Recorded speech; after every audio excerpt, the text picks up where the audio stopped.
Hello guys! Welcome! Kung gusto mong kumita habang nasa bahay lang, malaking tulong ang phone at laptop mo. Kaya sa video na ito, ibabahagi ko ang ilang mga negosyong pwede mong simulan online.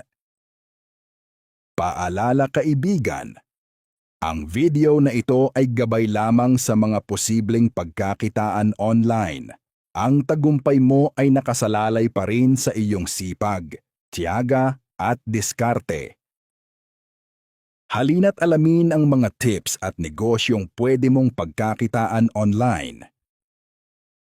Freelancing, isa sa pinaka-popular na paraan para kumita online. Dito, nag-aalok ka ng serbisyo gamit ang skills mo tulad ng writing, graphic design, video editing, social media management, at iba pa. Hindi mo kailangan ng malaking puhunan. Kailangan mo lang ng laptop, internet, at diskarte. Pwede kang magtrabaho sa iba't ibang kliyente kahit nasa bahay ka lang, at ikaw ang bahala sa oras mo. Kaya kung may skills ka, maaari ka kumita sa pamamagitan nito. TikTok Affiliate Marketing, isang paraan para kumita online sa pagpo-promote ng products sa TikTok. Kapag may bumili gamit ang affiliate link mo, may commission kang kikitain. Hindi kailangan ng malaking puhunan dahil cellphone, internet, at creative content lang ang kailangan para makapagsimula. Facebook at TikTok selling ay pwede ka rin kumita sa pamamagitan ng pagbebenta online gamit ang social media platforms. Pwede ka magbenta ng damit, pagkain, gadgets, skincare, at iba pang produkto gamit lang ang cellphone at internet. Sa pamamagitan ng pagpo-post ng videos, photos, at live selling, mas madaling makahikayat ng buyers. Hindi mo kailangan ng malaking puhunan para makapagsimula. Kaya magandang online negosyo ito habang nasa bahay lang. Content creation ay isa ring paraan para kumita online gamit ang paggawa ng videos, photos, o iba't ibang content sa social media platforms tulad ng Facebook, TikTok, YouTube, at Instagram.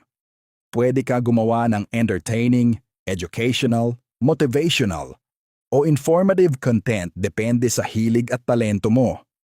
Kapag dumami ang followers at viewers mo, pwede kang kumita sa pamamagitan ng ads, sponsorships, affiliate marketing, at brand collaborations.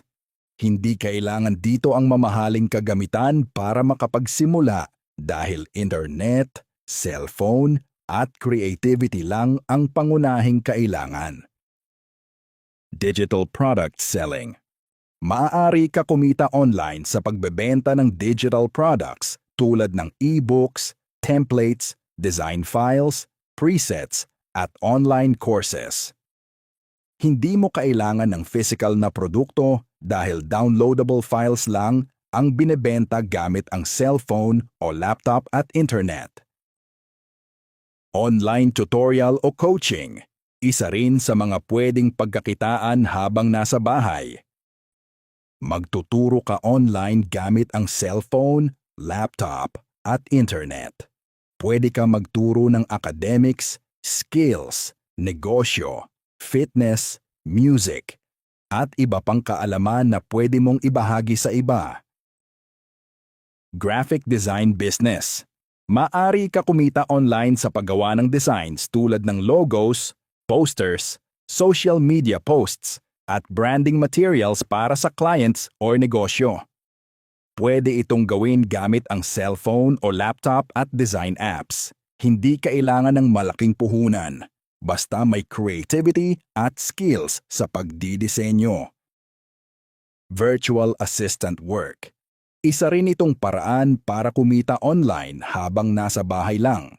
Bilang virtual assistant, tumutulong ka sa mga client sa iba't ibang online tasks tulad ng email management, scheduling, social media handling, data entry, at customer support gamit ang cellphone, laptop, at internet. Print-on-demand business. Maganda rin itong opportunity para pagkakitaan habang nasa bahay ka. Ito ay ang pagbebenta online ng customized products tulad ng t-shirts, mugs, tote bags, at phone cases nang hindi kailangan mag-stock ng produkto. Kapag may umorder, saka lang ipoproduce at isi-ship ang item. Magandang online business ito para sa mga mahilig sa design at gustong kumita gamit ang creativity at internet. Blogging o website business. Isa rin ito sa patok na pwede pagkakitaan online sa paggawa ng articles o content tungkol sa iba't ibang topics tulad ng negosyo, lifestyle, travel, pagkain o technology. Kapag dumami ang visitors sa website mo, pwede kang kumita sa ads, affiliate marketing, sponsorships, at iba pang online income opportunities. Social media management. Habang nasa bahay, pwede ka rin kumita online sa pamamagitan ng pag-handle ng social media accounts ng negosyo, brands o clients.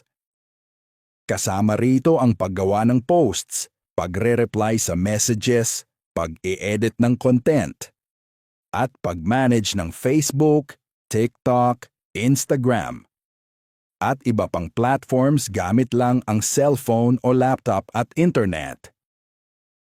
Online reselling business. Isa rin ito sa mga patok na paraan para kumita online sa pagbebenta ng mga produkto nang hindi ikaw ang gumagawa ng items. Pwede kang mag-resell ng damit, gadgets, beauty products, accessories, at iba pang items gamit ang Facebook, TikTok, o online shopping platforms habang nasa bahay ka lang. Bakit maganda ang online business? Hindi kailangan ng pwesto, mababa ang puhunan. Pwede kahit nasa bahay, global ang market, flexible ang oras. Ang phone at laptop ay hindi lang pang social media. Pwede rin itong maging instrumento para kumita online. Sa tamang diskarte at consistency, pwede kang magtayo ng sariling online income kahit maliit lang ang puhunan. Kung may natutunan ka sa video na ito, huwag kalimutan i-like, i-share, at pakipindot na rin ang notification bell para sa mas marami pang business ideas at online income tips. Maraming salamat sa panonood.